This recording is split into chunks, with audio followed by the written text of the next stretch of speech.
Good evening, folks.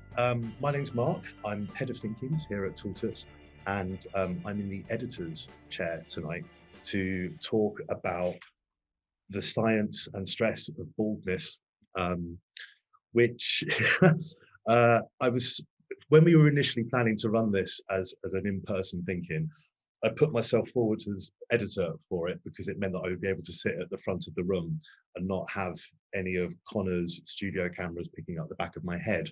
Um, but as it is, we're having some works done in the studio tonight, so we've flipped this to digital. But still, it means I've got optimum kind of hair hiding or scalp hiding position in front of the camera. We've got two really interesting people tonight who are going to help us try and make sense of this conversation. Dr. Stephen Blumenthal, who's a clinical psychologist, and Martin McDonald, who he doesn't like to be called a celebrity nutritionist quite so much, but he's a nutritionist and sort of health speaker. He records a lot of podcasts, and we'll come to his story in just a second. But why are we talking about this tonight? Well, I think when this was pitched as a story, it's kind of been kicked around the editorial conferences a few times. And I think the reason why we're paying attention to it is, well, first of all, we haven't really done much men's health or image stories at Tortoise. We've done a lot on male mental health and through that filter, but we haven't really done anything in the male body image space. And also hair restoration of all kinds. It's big business. There's a lot of money. It's a huge amount of money. The market is worth somewhere in the region of about 2 billion a year in the UK. It's worth 8 billion in the US. It's going to be worth something like 12 billion by 2026. I mean, this is a big, big industry. Something like every 1 in 13 men in the UK has had some kind of hair restoration treatment of some kind. And when I was looking at people who we might invite for this, we always build a long line of guests, and you have your kind of your sort of guiding sort of big names who you think, oh, that this person would be great, but they're always too famous and too unavailable. So you start looking at other alternatives. And I went down a bit of a rabbit hole with Love Island contestants, male Love Island contestants. And if you go back over the years and look at what they're doing now, my unscientific polls showed that a significant proportion of them, I would say probably at least 1 in 3, if not 1 in 2, were either had been or were currently spokespeople for some kind of hair restoration procedure. And some of them are quite minor. These are people who are in their early 20s and their hairline is receded by, I don't know, a centimeter. And so they've gone and got that treated. So that is, we're talking about quite minor, well, they're panicking about quite minor hair loss and seeking treatment for it. So if people are starting that early, then you're kind of on the hair treatment pathway. Something like 43% of men who have one procedure will go on then to have several more. So it's not like a one-hit wonder fix thing. So there's a lot of money, there's a lot of people doing it. When we announced this Thinkin, we got a couple of weird responses, which I'm going to share with you, but and two of them in particular explain like the general weirdness that you can end up in when you're talking about male hair loss. The first one was an ad which was saying, oh, I've got a cure for hair loss, clicked here, and it took you to a website advocating the use of castor oil, coconut oil, or onion juice massaged into your scalp, and that would fix your hair loss, which is reassuring. I've got quite a few onions at home, so we might give that a try later. And then the other one was a bit more serious, well, a lot more serious. And I'll read it out. I'm editing it slightly for spelling and clarity, but we got a tweet. I got into a Twitter conversation with a guy saying, unless you're vain as hell, it ain't no big deal. I've been fully shaven bald since losing it at the temples in 1995, and it's made zero difference to my life. In fact, it's improved it. God knows what I've saved at the barbers. You can share the story of how vanity killed my father. He had lovely Errol Flynn type hair. In his early 40s, he started to get alopecia and pretty much woke up with hair in his pillow. He climbed into a bottle and eventually drowned inside it inside 10 years.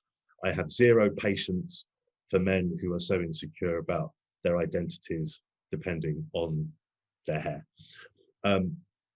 So yeah, two quite sort of, those are two pretty typical kind of sort of responses that you'll find when you start going on investigating hair loss and what you can do about it. On a personal level, I think for most guys, it is the first time as a young man, and you're generally healthy, when you start to notice that your hair is thinning, it's the first time you realize that maybe your body might betray you and do something you don't want it to do or don't expect it to do. And I think how you react to that moment is really important, because it defines then what happens next, whether you start to obsess over it and you start to go for quack cures like onion juice and castor oil, or whether you start to go down a more kind of expensive and committed route of drug therapies, procedures, treatments, and everything else. I don't think my story is very interesting, so I'm not going to tell mine, but I've got someone who's got a much more interesting story, which is Martin. So if we could come to you, Martin, first. I've listened to your podcast, which was it advice I'd give my younger self about hair loss? Yes, it's something like that, yeah.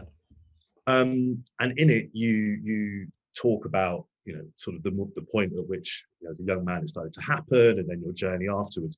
Do you want to give us the kind of sort of short, but do you want to give us like the concise version of your hair loss story? What happened? How you felt when you first discovered it, and what happened next? And going into kind of the avenues I went down. Yeah.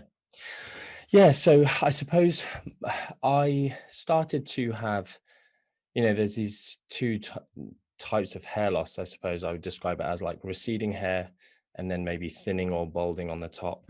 And so I started to maybe get receding hair quite early on, before I was 20, I would say. And I wasn't too fussed on it, but it was when my hair started to thin more, that I do everything in my power to try and cover that up, with sort of various ways of styling hair and those kind of things. And I guess over time, like at the time, it's not something that is discussed. That we're almost 20 years on from when this was happening to me personally, and it was just a completely undiscussed area, I sort of felt. And that's why I went out and did my podcast that ended up kind of being so well received, from a typically nutrition podcast. It was just here's just a different angle that I'm going to talk about. And, partly because I went down the science side of things of, for me, it was something difficult. And I guess you gave that story of someone who's, I've got no time for people who have put too much in their identity with their hair. And I suppose I wasn't someone who was particularly vain with my hair. I didn't have, this amazing head of hair beforehand.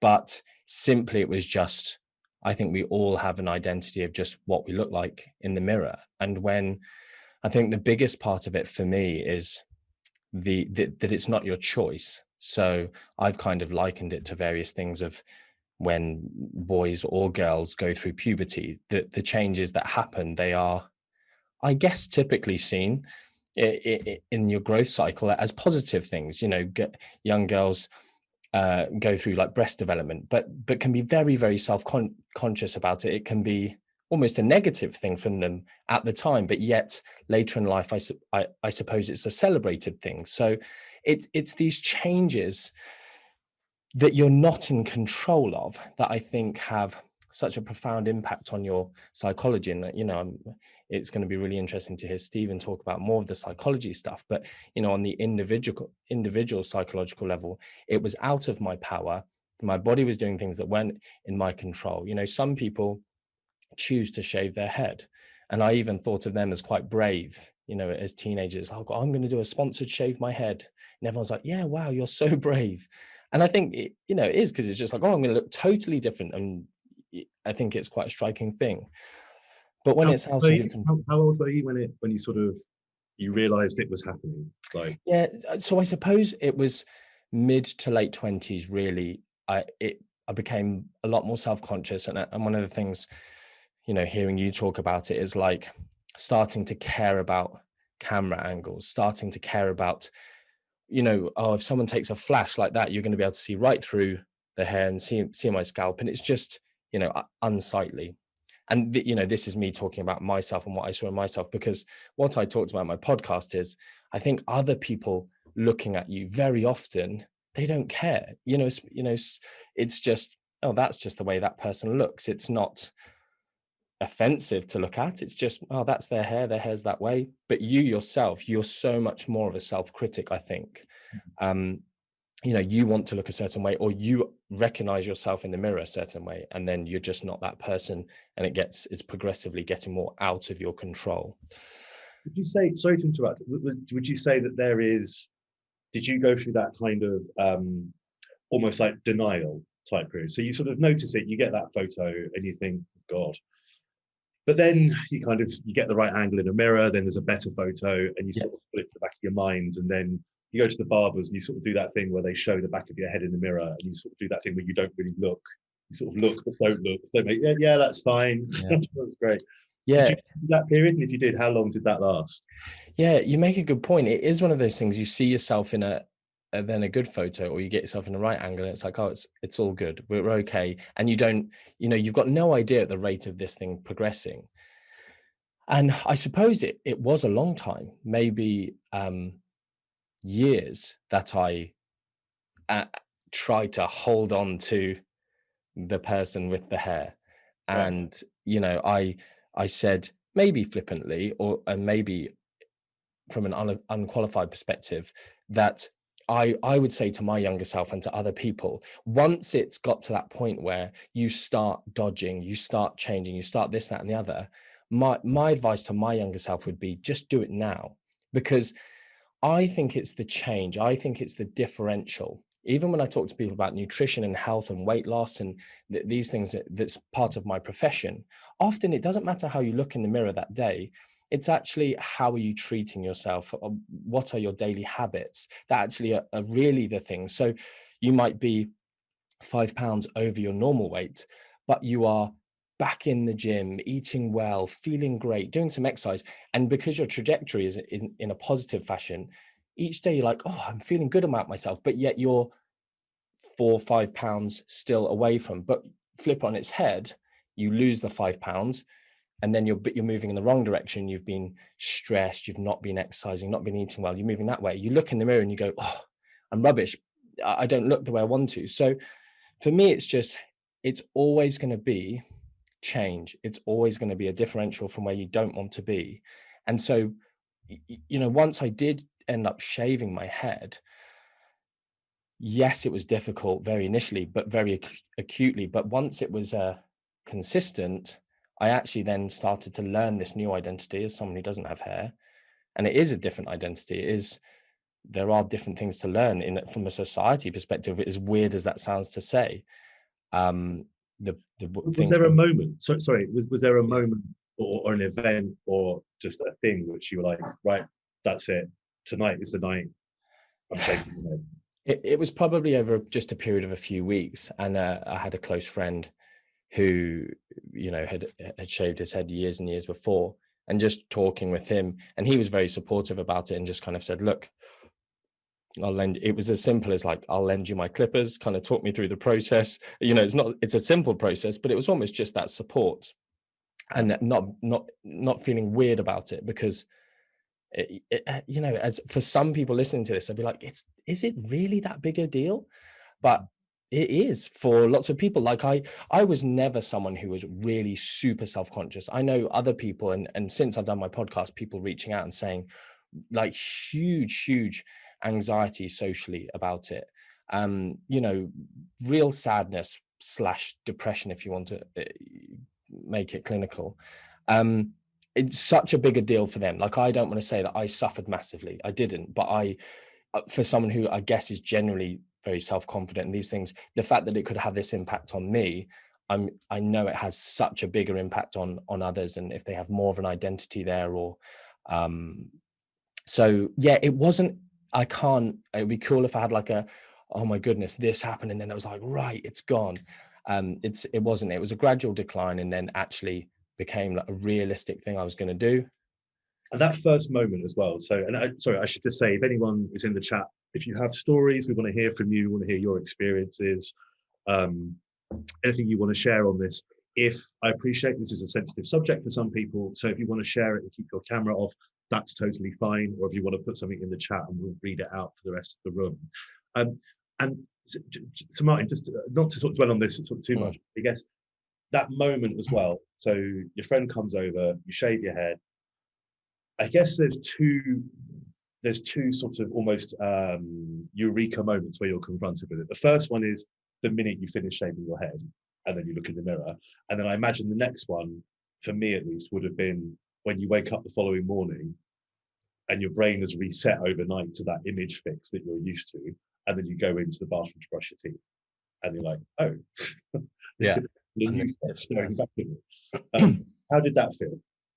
Yeah, it was, it definitely took a lot of getting used to. So seeing yourself in reflections, just very new. Like, I think if you're someone with quite short hair already, and it's like, maybe for me, I still had long hair and just very thin and sparse. So again, I feel like the difference between shaving and not shaving, whereas someone else who maybe has shorter hair and maybe less thin, but it's just maybe patchy, there's not such a big change. But for me, it was. And so it's that thing, seeing yourself in the mirror, it's like, oh goodness. And it was actually each new social situation that then was just a small challenge of like, okay, the first time I stepped into the gym, the first time I stepped into the workplace, just constant comments, and not necessarily nasty or anything, but just such a big change, isn't it, for other people visually? Someone changes their hair to a totally different color, you go from brown hair to pink hair, like 100% of people will comment on your new hair. It's the same for shaving your head. And I think now I'm just thinking about it as well, I actually can't, I think before I shaved my head is where I went down the in fact, I know for sure using some of the topical hair treatments was before I shaved my head. I can't remember if any of it after I shaved my head, if I had done some of that. But which ones did you? So, because I was going to come on to treatment. So you're looking around and you think, okay, this is happening. I'd like to stop it. I'd like to remedy it somehow. I guess for people in the call who don't know what your options are, very briefly and very kind of top line, it kind of starts with all sorts of nonsense herbal remedies that do anything. Then it moves into like more pharmacological, take this pill, rub this lotion on, and they are proven to have some effects, but they also, they have effects of all kinds. And then once you get past the pharmacological, it then goes into, it sort of splits, and you either go down a surgery route, which is, I think people are quite familiar with that now, thanks to people like Rooney and others, or it goes down the sort of quite, I don't want to say extreme, but let's say it goes down the sort of committed disguising route, where you go and you get fitted for like replacement hair. And because it's, I think if you look at websites and things, which I remember in my 20s looking at it, they use all this euphemistic language like, it's come and experiment with our patented hair system. You're like, what's a hair system? And then you read into it, you're like, oh, it's basically a wig. Yeah. But they have this sort of very scientific language around it to make it not sound like what it is. So you looked around at different treatments, and tell me about that. And I think that's one of the things is the cost impact of it. Again, some people's kind of saying, how much of a small issue it is, and does it really impact men or whatever so much. But when you're willing to spend that amount of money on some of these things, it shows that it is a big deal, and it is impacting people, and there is unfortunately money to be made, potentially mostly in slightly unethical ways, or using unethical marketing and those kind of things. But not saying this about this company, but like I use Regain, which is a sort of well-known topical thing. And the science behind it is, I have a science background, so I looked into it, and you see the studies, and they have statistical significance, so that these things are working. But the actual magnitude of the impact, like, yes, it's statistically significant, but in the real world significance, they makes, you need extra thousands and thousands of extra follicles to make my hair the way I want it to go back to.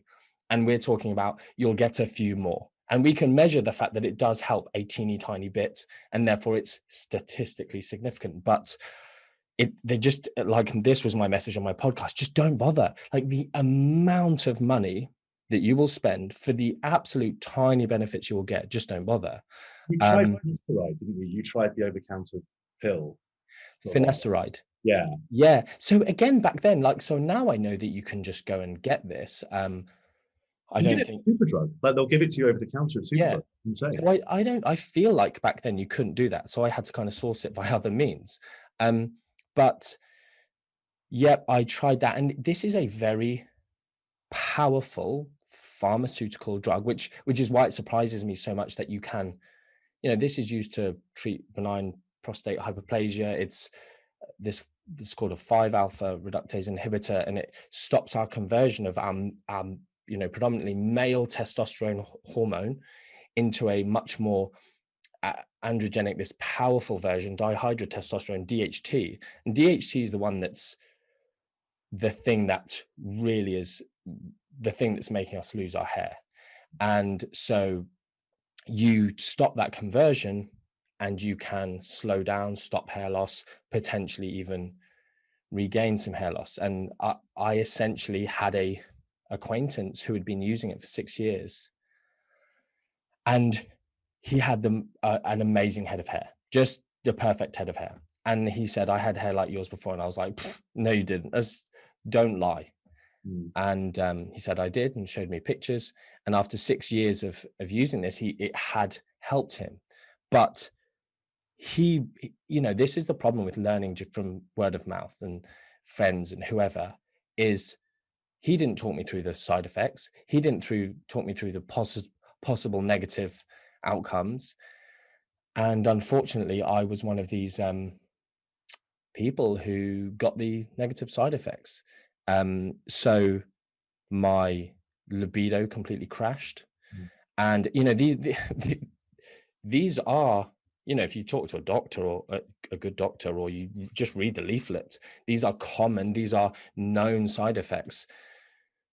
Depression, the list is long, but you understand why it has these. The mechanism of action is essentially, you've got this hormone that we should have, and we're suppressing its production. And I tried it for about 3 days. Okay, that's short. All of the sensation of touch in my fingertips, and I couldn't put things up. It was like having permanent pins and needles. And then I thought, okay, so my nervous system is just shredding itself. I probably should just give it up. Yeah. So I binned it off after 3 days, and then a friend took, because they gave you 3 months prescription or something, which I got from Superdrug, and I gave it to him, and he swears by it. I don't think it's making any difference, and he's been on it for quite a long time. I don't know whether it's just halted what hair loss he had, but I don't think it's making any difference. And I think that speaks to sometimes the sort of, is it confirmation bias? I guess you're chasing. I think it's working. Yeah, it's definitely working. I'm going to have David Gandy catalogue model quality hair any day now. And you start looking for improvements that aren't really there. I don't know. Martin, sorry to interrupt. I want to bring in Stephen at this point, because I think we've got into the psychology space. Martin, we'll come back to you. But Stephen, you've written quite a lot about the sort of psychological impact and what's going on when we lose our hair. And when I spoke to you, we had a really interesting conversation around, well, first of all, some anonymous examples from some of the people who are coming to you, but also this idea about the relationship we have with our identity as it changes and the lengths people go to. I guess sort of to kick off, have you noticed that you are getting more inquiries or more hair related inquiries, or is there something that's changed in the nature of the way that people are coming to you seeking a psychological solution? I mean, I think people come for various reasons, and often hair loss is something that's actually sort of quite hidden.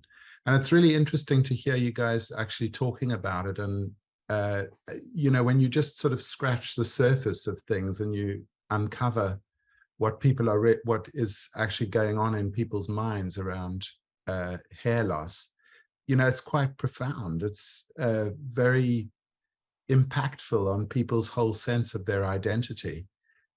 So the people who come to me are obviously coming for a variety of reasons, but often, and there's so much variability in people's relationships with their hair and their physical identity as a part of their physical identity. And there are some people amongst those who are really quite crippled by it. I was looking at some statistics on the range of people, the kind of things that people struggle with who present at hair loss clinics or problems with hair loss, and about 30% of people actually are diagnosable as having body dysmorphia. Right. And that's really quite a serious psychological condition. So there's an exaggerated sense of a problem with how they look, or so even a little bit of hair loss means something quite sort of profound to that person, and it can be utterly crippling. So listening to Martin's story, I think that is that definitely comes through to me. And have you sort of noticed any examples of where, because the minute you sort of start talking about body dysmorphia, my sense is that always implies that no solution really is ever good enough.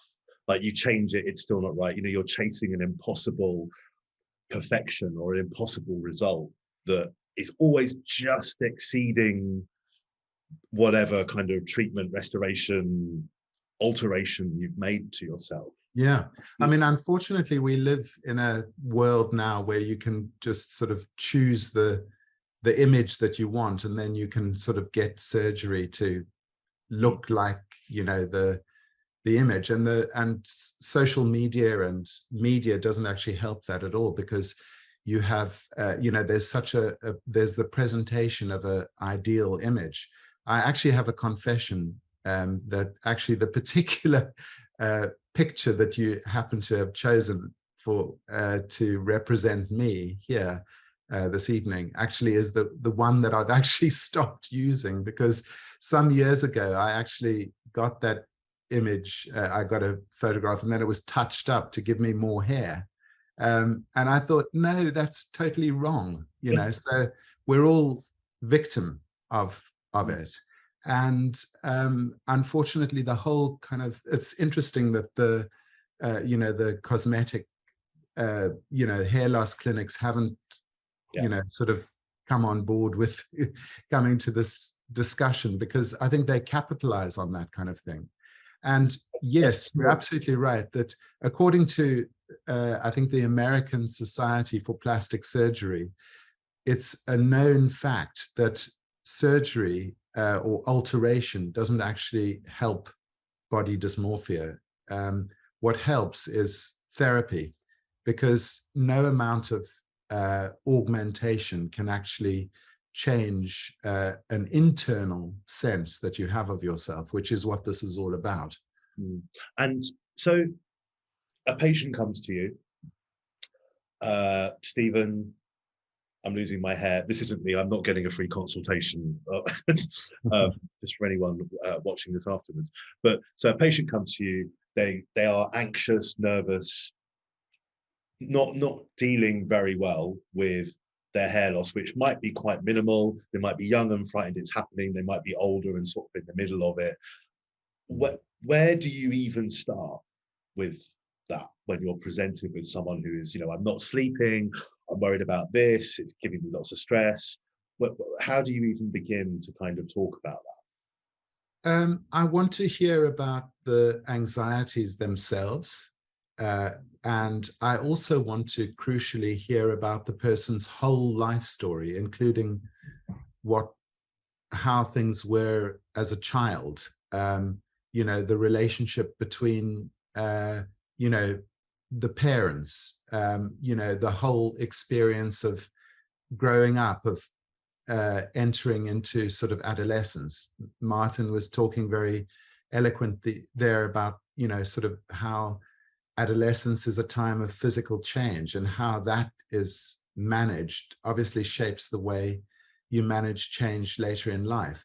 And usually what one finds is that the whole issue of hair loss is like a kind of idiom for some kind of underlying anxiety that gets kind of placed on hair, because hair has such a profound significance for us, particularly as men, because, well, men and women, but it's a different relationship, isn't it?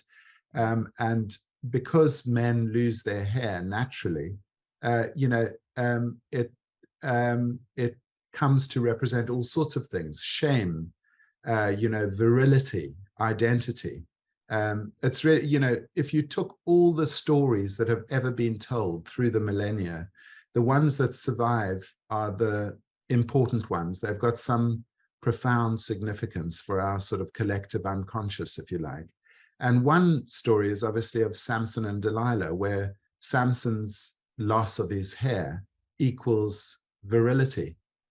So power and potency and virility are all, what that's telling us is that in our psyche, we have this very powerful association with strength and with virility. And if you think of like how, sort of in humiliating it wasn't enough to kill your adversaries, you had to sort of scalp them as well. It's kind of like sort of incorporating, taking away their virility, their power. Prisoners, soldiers going into the army, they have their hair cut, so I think there's something about sort of subordinating other people that is sort of strongly connected with hair in our psyches, so that when people present in a clinic like mine with problems, you kind of alert to all of those things, to the social and the psychological. And I think one further thing, just before I finish, sorry to be going on a bit, but I think it's really refreshing to me to be able to have this kind of conversation, because if you think of it, if you do a literature search on hair loss, there's very little actually around compared to other kind of issues in health and in mental health. And I think it must signify something about the lack of preparedness to kind of talk about this issue, which a lot of people suffer with, sort of privately, which can be even more, which can compound the problem because you think you're weird and odd. Whereas, just listening to the two of you talking there, it's not at all, because probably most men suffer with those kind of problems. And of course, that becomes worse as time passes because of all this because of the idea of perfection, and because, sort of famous people like sort of footballers or Love Island contestants or whatever, the extent of that is sort of quite profound, is how many people in those sort of positions, in the privacy, say, of the consulting room, will actually admit to having had that done. And from your once you start, so again, someone's come to you, talked about the anxiety, they're not sleeping, whatever, I'm worried about my hair loss, Stephen. You then, because I know psychological treatment is involved, it's in depth, it's it's an ongoing process, which I know can take a long time. Do you find, is it your experience that once you have been, having these discussions with people and they've been talking to you about their life and the other things, and once you kind of start getting to grips with whatever the other underlying anxieties are, that they are viewing through the filter of their hair loss, and if I could just get my hair sorted, everything would be fine and I would feel great and everything else. Do you find then that after however long treatment process they've had, that actually they've made their peace with their hair loss, or they've decided to get it treated and they're fine with it anyway and they've just cured the anxiety? Like what's a good result, I guess, I'm asking, at the end of that sort of series of therapies? It's so variable again, Mark. I mean, some people are much more sort of susceptible to kind of understand, to making the connection or challenging the idea that their conception of their problem as lying with their hair loss, that when we start talking about those other anxieties, it recedes, right? Yeah. And then there are obviously situations where it's much more difficult, and where it can really be such a embedded sort of idea that that I have to get my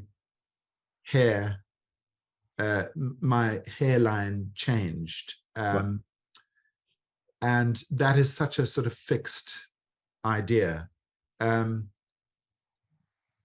So it's incredibly variable. Okay. I think body dysmorphia is very strongly connected with OCD, actually, with obsessive compulsive disorder. And usually you can make some headway in challenging those belief systems. And even though the fundamental belief might not change entirely, you can help the person to sort of lean into it a little bit more and be able to sort of accept that this is the loss. It's almost like a sort of metaphor for loss, isn't it? Hair loss. And I think that's part of the problem, is that men often don't speak a kind of psychological language, and it gets kind of very much displaced onto a part of the body that has to be changed in order, with the belief that the feeling will change when the physical change takes place. And that's very interesting. And I guess, okay, so we'll come back to you again, but I just wanted to ask, so when you told the story about having the photo touched up, was there a point in your life then when you decided, well, what was the point? Why did you decide all of a sudden, this is ridiculous, I want to have a photo that's more accurate depiction of me, type thing? What was the driving force behind that? Is that when you made your peace with not having a full head of hair anymore, or apologies if that's a personal question? No, not at all. I mean, I suppose at every stage of life, you have a kind of renegotiation with your whole relationship with yourself, don't you? You do that in early childhood, in adolescence, in your 20s. Oh, it never stops, even. I do it every time. It never stops. And then in middle age, I suppose that, I'm sort of having my own sort of working through my own process of aging, and and that's it. It's like the sort of the acceptance of this kind of mortal coil, right? It's like there's a lovely sort of kind of biblical kind of allegory, that a question of why did if God is omnipotent, omniscient, and omnipresent, what does he not have? And what he doesn't have is limitation, which is, the argument goes, is that, that's why he created us. Or you could say that's why we created him, to have the opposite of what you know, what we have. But you see, the thing is that limitation is kind of like the source of meaning, and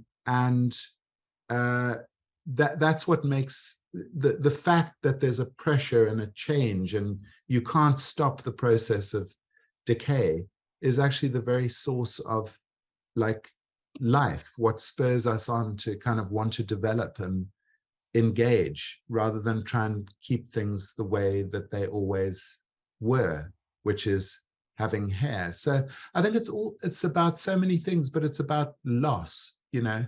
And I suppose listening to Martin's story, just to reconnect it with that to, you know, that sort of moment, like sort of going through all this kind of trauma of like shame of how he looked and everything, all these different treatments, and then there's like this aha moment, you know, I can challenge this, I can push back against this.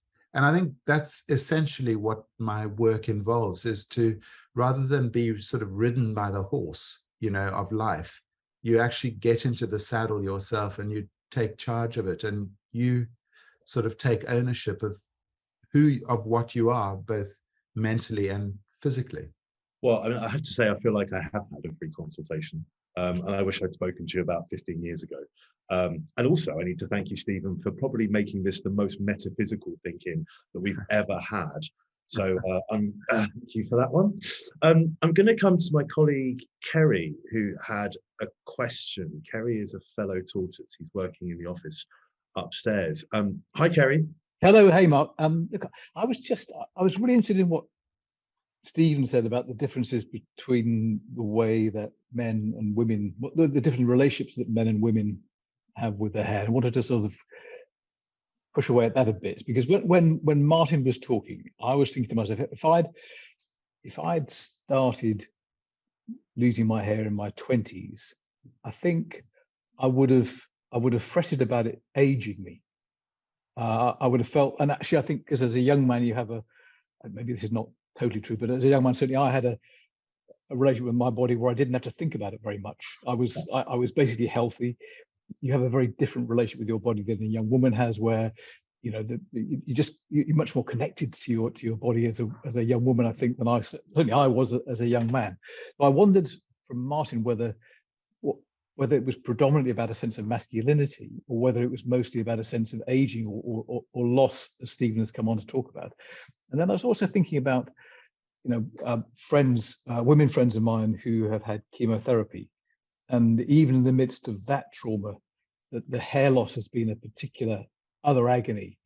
And so I think the way that Stephen has talked about it, I felt as if you were sort of steering us towards, albeit a different relationship between men and their hair and women and their hair, a relationship, I suppose, of equal significance in the way that you were talking about virility and all of that. Whereas I guess my assumption coming into this would have been that the relationship between a woman and her hair was perhaps more important and fundamental than it felt to me as a man, that actually, you know, we even associate virility with baldness in certain, you know, it's not, that's a fairly common kind of trope as well. So I know we're not really supposed to ask questions on these things. It's been a very rambling sort of question, but I was really interested in whether Martin could put his finger on what was troubling him, whether it was that sense of aging and losing control of your body as a younger man, and just to ask you, Stephen, to go a bit further into what you think about the differences are in the sort of fundamental relationship that men and women have with the hair. Between, you can see in the news now, women in Iran cutting their hair as a kind of, it's a political gesture. And again, that's the thing that we as men don't quite share, it seems to be. Martin, do you want to take first go on that? We sort of touched on this in our call, didn't we, earlier? And I remember making the point to you that women with hair loss, the inward sort of bound, like the viewing experience for other people don't make jokes about women with hair loss because they naturally assume it's probably a serious medical condition, serious medical treatment. Whereas for a guy, you're fine to jump in and make the silly joke, the observation, whatever it is. But yeah, do you want to take Kerry's point? Yeah, I mean, you've kind of brought up a few things there that I think it's whether you call it, Stephen said about this mortality, a sense of your own mortality. That's quite, maybe that has some grandeur to that statement that maybe it isn't warranted, but it is certainly, as a young man, I think there's it's your looks. Like, if you bring it down to that, it's your looks. It's and in our society where, yeah, we talk about body dysmorphia and just everything that goes along with this, bigorexia is this new term that's being used, and just all these different things. It's, I have a look, I want to look a certain way. Hair is something in society. It's like you're deemed, it's part of how you look. And if you're trying to go back to a evolutionist type thing of like attract a mate, it's like a peacock losing its feathers or something. It's like, okay, this is just part of my look that I use to attract the opposite sex, and therefore I'm losing it. And it's I think that's a big part of it, but likewise it's potentially an element of, and this is much more deep thinking than I think I've ever actually given it, so this conversation is quite interesting, is, yes, I think it becomes a weakness. It's a hole in your armor, or a weakness, because women are a lot more, in this sense, protected from I work with a lot of women with PCOS. It's something that on Instagram I help a lot of women, and hair loss, or hair in different ways, it's seen as something you wouldn't, unless you're particularly nasty, comment on. It's not, you would be reprimanded in a workplace probably for commenting on it, whereas in general, at least, and I know we can discuss the legal case that went around, but you become fair game to be taken the mickey out of. If you're a young guy and you're quote unquote scrawny, and it's like, oh, I want to build myself up, so I'm not the butt of those jokes. And you suddenly, it's like, well, this is happening to me, I have no control, it's not my fault, but I can now be the butt of these jokes. So I think for me, it's those things. If it wasn't necessarily getting old, because personally that wasn't something I was maybe necessarily, because I always typically had a very baby face, so it's kind of like, actually I wanted to look older. I wanted to be able to, when I was under 18, get into bars, so actually looking a bit more manly and old might have been a good thing, but it's not the type of manly that I was going for. I'd much rather, I started growing more hair on my face in my 20s, which I didn't have. That would have made me more manly, rather than, oh, I'm going to give you patchy hair. And so people can take the mickey out of you and maybe less attractive. The facial hair, excellent beard. I mean, that's some top quality beard action going on. I mean, we'll come to the discrimination case in a minute, because the discrimination case is really interesting, and it also is a very good example of the weird dual view when anything to do with bald men is reported in the media, about the sort of the serious and the silly side at the same time. But before we do, I had a WhatsApp from John Randall saying he would like to say something, and I guess the disclaimer here is that I live with John, so he has a better than men with thin hair. He's known to some of you as John the Vegan, but he says he has something interesting to say, so I'm going to put him on the spot now and find out what that is. I like what Stephen said about preparedness, and it really reminded me of being at school. I went to an all-boys state school, and so people were leery, people teased each other relentlessly. And I remember a few of my friends who lost their hair at like 15 or so, and just being teased relentlessly on it. But weirdly, the type of people they were would have any kind of comeback to anything else. But on this, just being stumped, and that bit about preparedness, like they didn't know how to respond to it. And there wasn't, I think it was that inward shame of feeling like they couldn't defend themselves, and they didn't know what they were defending themselves against. And it always stuck in my mind of just seeing that they just took it and didn't know how to respond with it. And it's quite mean that that's there. And I know there will be a million other things that happens with, but there just seems to be a different kind of shame attached to this. It's a, I think it's a, I was saying in the chat, it's a weird place between being visible and invisible, where you see bald men a lot, so it's something that is normal to see and has become normalized, but at the same time the shame attached to it hasn't been taken away. So I think that's what invites in that there's this fair game that we can see it and we can make fun of it, but you're not really supposed to respond, and you're just meant to take it as a joke. So there's a sting attached to it, but the sting is kind of invisible. It is very much a kind of one of the last taboos in the teasing thing, and actually that's a nice link to the discrimination case. Thank you, John, which we're talking about. So I think Andrew posted a link in the chat. It is, I've been spending all afternoon trying to practice saying the British Bum Company without laughing, and I've failed miserably. But there's a guy called Mr. King, and he worked for the British Bum Company. I don't know what that is.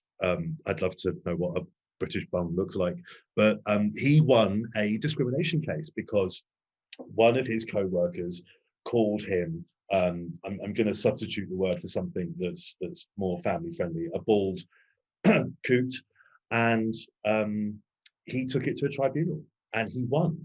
And the judges of the case awarded him the win because they took the view that because hair loss is predominantly a male characteristic, it is a sex-based discrimination. So, and whilst the counter argument was that some women also lose their hair, it turned out I mean, maybe this worked in his favor, all of the judges incidentally were bald, but they decided that because baldness was more prevalent in men than women, it's related to sex, therefore he won.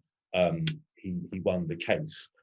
He lost. He tried to also make the claim that it was age discriminatory because his hair loss was age related, and they said that you can't have that because he wasn't called an old bald coot.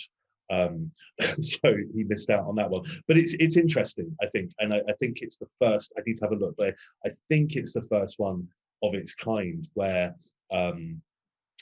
someone has successfully kind of won a discrimination case for hair loss. I don't know how useful it is wrapping it up as a sexual harassment thing, but I guess if that's all they could respond to. And actually, just as an aside to that, while we're talking about how it's sort of baldness is reported or hair loss, I mean, I did a quick Google search today just for sort of headlines, and this one stuck out. And this is a little bit me being silly, but it is quite entertaining, and I feel that more people need to have heard this one. I'll just read it out. It's from the Mail Online, which is obsessed, incidentally, with male hair loss of all kinds. And it says, balding rock fan beat another bald concert goer senseless after complaining that the glare from his head was spoiling his view of the band. Andrew Ridley, accused of causing GBH with intent at Birmingham Crown Court. The 56-year-old beat a fan at a gig over glare from the fan's bald head. Yeah, Ridley has pleaded not guilty to causing grievous bodily harm, and the trial continues. So we will obviously keep a really close eye on that one. And then the last one I wanted to kind of flag was the New York Post's top 10 sexiest bald men. Prince William, he's topped the chart for the last 2 years, but there's been a dramatic turn of events where they've changed the calculation, and he's dropped from first place down to fifth. And top of the list is Vin Diesel. He is apparently officially the top sexiest bald man, followed by Stanley Tucci. Then there's a couple of American people that I've never heard of: Pitbull, Prince William, also flying the flag for Britain, Jason Statham, who is, he's my sort of new body image touchstone, if you like, followed by Bruce Willis and Joe Rogan, Dwayne "The Rock" Johnson, and Mike Tyson. So, I mean, that's quite a party. And the reason that Prince William was kicked down in the rankings is because this year they introduced a cranial shine factor, and it turns out that Vin Diesel scored very highly with a cranial luminescence of 563 candelas per square meter, which is about 70% of a standard light bulb. So I don't know what we take away from that, apart from the fact that some people have too much time on their hands. Somebody had their hand up. I think it was Noah. Did you guys? Yes, you've got your hand up again, Noah. Noah, you've got your hand up. What have you got to say? Yes. Hi.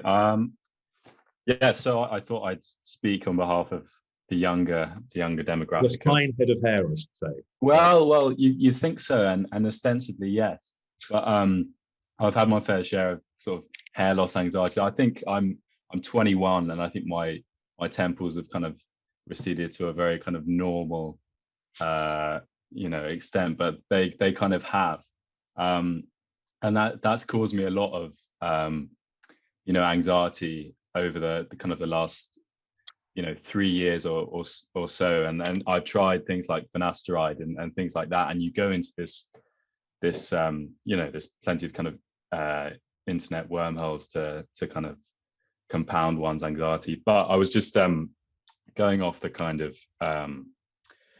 men versus women and sort of shame conversation. I think as a young man, I think we're sort of caught at that sort of intersection where the male body is becoming much more of a sort of curated thing and on par with the female body as far as the kind of billboard David Gandy type aspect. And I think it's the kind of socially it hasn't caught up in that you would never make fun of a woman who's bald, but you would a man. And it's that kind of, I think there's a lot of shame associated with showing insecurity about it, and the whole aspect of covering up something that will inevitably be the embarrassment of covering up something, which I think kind of shows a real weakness, which I think is an especially a sort of chink in the armor of men. Mm-hmm. The attempt to cover up is even more embarrassing, and I think the whole shame aspect that I think John was talking about, in terms of baldness being a chink in the armor, I think that the shame aspect is the insecurity rather than the actual aesthetic aspect itself. It's become the new gotcha in tabloid press as well. It's now so and so has been uncovered as having a secret hair transplant. Sure. And so you're right about that. I mean, can I, if and please don't answer this if it's too personal, but you've talked about your temples. I mean, has anyone ever mentioned it to you, commented on it without any kind of prompting from you? Has anyone gone, "Oh, Noah, what's going on with your temples"? Has anyone ever said that? No, but I've sort of confided in friends about it. It's really not, it's kind of not bad, but and then it's I know, but it's caused me a lot of anxiety. But I've sort of talked to other people about it, and that last year I went on finasteride, and then the comments came from that, and people kind of started looking, right. And that's the only comment I got. Did the finasteride work for you? I got terrible loss of libido and felt really depressed after a while, and so I got off it. It was really, and that there's so much crap on the internet about the statistics, and so I thought I'd give it a go, and then I had to come off it. And what's your position on it now? Like, where do you go from here? So I suppose I do find that it's I fear it kind of, my anxiety about it, my day-to-day thinking about it fluctuates, and I'm a student, and when I'm feeling more stressed and out of control, then it is that whole thing of this constant reminder of loss of control, trying to control all these aspects of life. So I'm sure that sort of ties in with what Stephen was saying. It's that the one thing you can't control. Yeah, I mean, what I would say, Noah, is if you've got a spare sort of 40 minutes, I can highly recommend Martin's the podcast he recorded. I think we'll try and put a link in the chat, and it will certainly, we'll put it on the program page as well when we put the show online. Okay, we've come to the end of the hour. That went by much quicker than I'd planned, and there were lots of things we didn't get to. But I think in terms of where we go from here, I think there is clearly more to be looked at in the whole male body image space. I think Stephen made that interesting point. I don't think we think about hair loss and our reaction to it as body dysmorphia. And the minute you sort of invoke body dysmorphia, I think it's a thing that people take a lot more seriously. I think it's interesting that there isn't a huge amount of research. There's lots of research into cures and pharmacological cures and everything else, but there doesn't seem to be that much research into sort of the emotional impact of what happens to a guy when he realizes he's losing his hair. And I also think that there is something that needs to be done, or some questions to be asked around how these different providers of treatments operate, how they market themselves, how they seem to be able to get away with telling you things like, you know, the implication is if you have this treatment, restore your hairline, you will get a better job, you will have more successful relationships, you'll have a better life, in a way that other industries are regulated. You can't have an alcohol ad that says you're more attractive if you've got a drink in your hand. So why are you allowed to have an ad for a quite significant cosmetic procedure that implies the same thing? I think there's a lot of snake oil treatments out there, which I think might be worth looking at. There's an entire black market of knockoff pills and drugs and things like that, and dodgy surgical procedures that's probably worth looking at. And overall, I think the bigger question that I've arrived at tonight is, I think this has been a long time coming, but I think that we're sort of approaching a bit of a reckoning moment in terms of how we treat each other and how we view each other and how we talk to each other and how we judge each other. And I think this has been something that's been it's been accelerated by social media, and I feel that's a cliche to say it, but it has been. And I feel like, because I feel like the conversation around men is finally, and how they look, is finally catching up to the conversation that women have been having for a long time about how they're represented and how, you know, images of perfection and things like that. So it's something that we all need to look at, and something we all need to get right, and just think about what we're doing, and maybe, yeah. Okay, I'm rambling now, which means it's definitely time to stop. This has been so interesting. Thank you to everyone that shared a story. Huge thank you to Stephen and to Martin for their time tonight. It's been absolutely fascinating. I definitely could have talked for another half hour about this. But as it is, we'll call it a night. If you haven't listened to Martin's podcast, please do. It's a great place to start if this is something that you're suffering with or experiencing. I don't really want to say suffering. And yeah, we'll be back next week for more thinkings. But good night.